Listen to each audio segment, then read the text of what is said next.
For more Magic the Gathering resources, check out my friends at paperchampion.net and Kitchen Table MTG. Hey everybody, this is Tao at the Forge, and this week I'm coming to you with an update from my Peasant Cube. So, I've been working on the Peasant Cube, and one thing that I should mention is that the cool thing about Cube is that it's never finished. So when you're working on it, you gotta constantly be looking at new cards and trying to find new ways of putting things together, and always checking to see if things actually work or if they're maybe too powerful or not powerful enough. I might actually start a series on just Cube building advice. Because I do have a little bit of experience with it now. It's not just a matter of putting just your best cards into a box. There's actually a few other considerations that have to go into it, and to make it work together properly. So one of the things I noticed though was that this cube was particularly creature heavy. So there was a lot of creatures, and if we go over to the list here, okay, so you can just view list. Right. Now this is with the creatures and the Cartouche and trials already put in, and you can see I basically took out creatures and added the enchantments and things like the Cartouche and trial series, which are spells or non-creature spells. Basically what happened here is you can see it helped to balance out the creatures here. Usually your creature should be about half of your spells. Now, you can see white is actually extremely creature heavy. It actually has only 41 cards, but 24 of them, well, you can say 23 because one's a Orzhov card, is that it's basically more than half of it is creatures. And the ones that aren't creatures is things like Raise the Alarm, which is essentially creatures, Midnight Haunting, Servo Exhibition, Lingering Souls. This is actually the Orzhov card I was talking about. It's white and black, not just white. Spectral Procession, Sends Enlistment. So there's actually a lot of creature spells in white. So white's extremely creature heavy. Blue is not so bad. But it was actually a little bit worse. Black was a little bit bad too, but you can see I've kind of balanced it out. Red is a little still creature heavy, and green I think is pretty well balanced here. And you can see green, for instance, they've got Sylvella's Charge, which is creatures, but the rest are not really. They're not really anything that would count as a creature per se. Now there's some things like Squirrel's Nest that basically is a form of creatures, but overall, green I think is well balanced. The other cards I might take a look at moving some creatures out. The tough thing is that, especially for white, what do you move, right? That's always the question. It's what do you get rid of? Because there's so many good things. I wouldn't want to move the Mother of Ruins, for something, for what, a Mana Tithe or something like that. That would be, I think kind of a stupid move, but let's say for instance I wanted to put Mana Tithe in there. What would I take out? It's such a tough choice. Anyways, let's go back to the blog here. And I'll discuss why I took out the things I did. So this won't take too long. But anyway, so for the two green ones, okay, so I wanted Trial of Strength and Cartouche of Strength. And you can see Trial of Strength creates a 4/2 green beast token, and when a Cartouche enters the battlefield under control, you can return the trial to its owner's hand.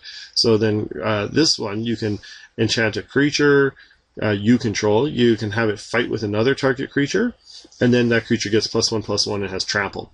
And then you can return the trial down and put another beast. So we do have a little bit of creature creation as well, but it's also basically it allows you to pump up the creature as well. All right, so I think this is a good fit. So what I did is I took out Narnam Cobra.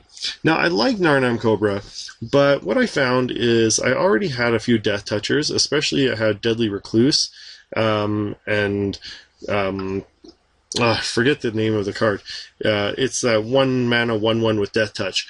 But anyways, we had those cards there, and they already have Death Touch, and so this is kind of just an extra one, like a 2 mana 2/1, but then you constantly have to pay green mana to give it Death Touch until end of turn, whereas the other ones just always have Death Touch. So I found that Narnam Cobra was probably not as good as the other ones, and it's kind of like a strictly worse version, so I took it out.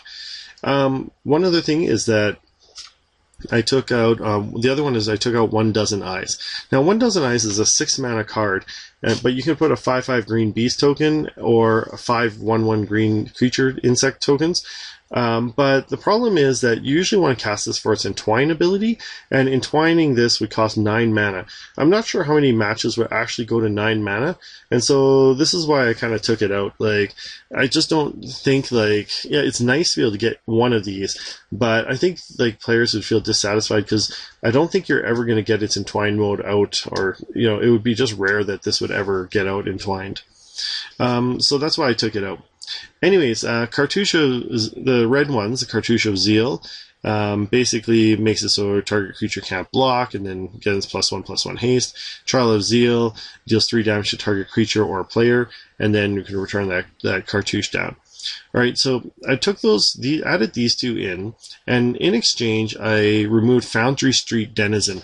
Now, Foundry Street Denizen is pretty good, but what I found is that typically you're not going to have like tons and tons of red creatures entering the battlefield all the time, and so for the most part this is just going to be a 1/1 for 1 almost all the time. Not almost all the time, but you know, like, yeah, it might be like a 2/1 or maybe a 3/1 occasionally, you know, but overall it's going to be probably just a 1/1 most of the time. I'm not sure if this is like the right build for this. Like, this card is awesome in Goblins where you can just like you're just planting creatures all the time, like turn after turn, but you know, I'm not sure if it fits here. The other one I took out is Reckless Fireweaver, and the reason why I did that is because this is basically when an artifact enters the battlefield under your control, it basically forces you to be playing into an artifact build, and the problem is I don't have so many artifacts in there.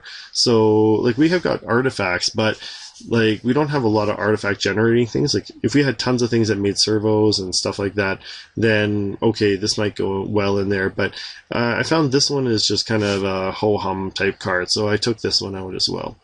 Going on to black, we have Cartouche of Ambition. Okay, you can put a -1/-1 counter on a target creature, and then your creature gets +1/+1, has lifelink.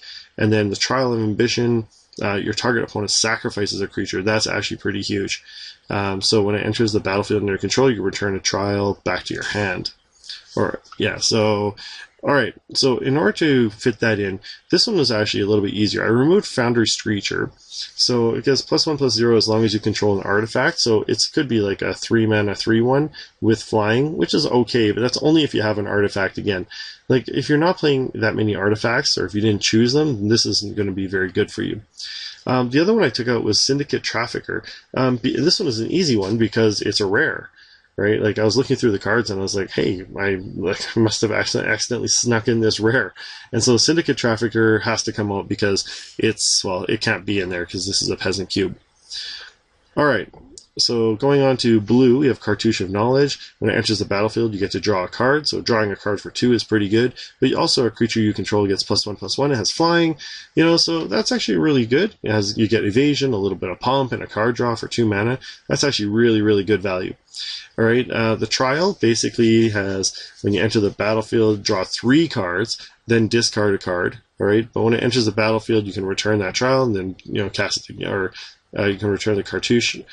Or when a Cartouche enters the battlefield, you can return this Trial, and basically you can keep going back and forth. You know, it's actually pretty good. In order to get those in, I removed Glintless Crane. And you can see, basically, this has to do with the artifact build as well. Again, if you're not playing that many artifacts, then, you know, just being able to fetch an artifact into your hands, not really that good. And I don't want to force people into playing certain archetypes, so I didn't really think this was the best one. Same thing with Fairy Mechanist. So when Fairy Mechanist, I always want to say Machinist, but I think it's Mechanist, enters the battlefield, you look at the top 3 cards, reveal an artifact, and put it into your hand. Again, basically the same as Glintless Crane.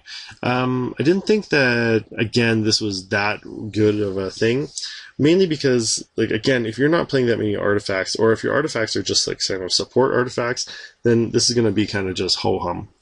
Alright, for the white cards, we have Cartouche of Solidarity. When it enters the battlefield, you get a 1/1 warrior creature token with vigilance. Then an enchant creature gets +1/+1, has first strike. Alright, and then Trial is creatures you control get +2/+1 and gain vigilance until end of turn. right? So that's actually pretty good, and then you can basically get this back and play it again. All right, so to put those in, I removed Knight of Obligation, so with the Extort ability. Now, I think that's actually a pretty strong ability, but the problem is it doesn't fit in the theme of this cube.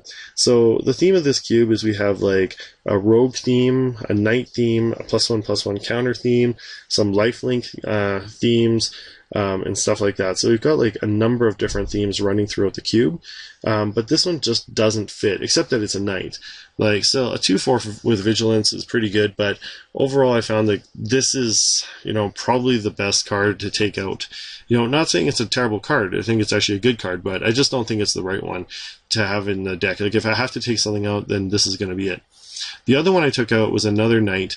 Now, I'm not so sure about this one because it's a Kithkin as well, and there's some Kithkin synergy there.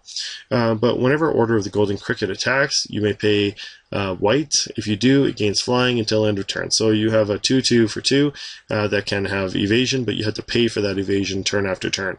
So, I'm not so sure about this one. I might even would rather have the Knight of Obligation. But still, it's neither of these are terrible cards. I just think that something had to go, and these ones seem like the most reasonable thing. Anyways, let me know what you think in the comments. Is there something else you think I should remove, or something else that you think would be a great addition to the cube? Anyways, let me know. Thanks for watching, and I'll see you next time.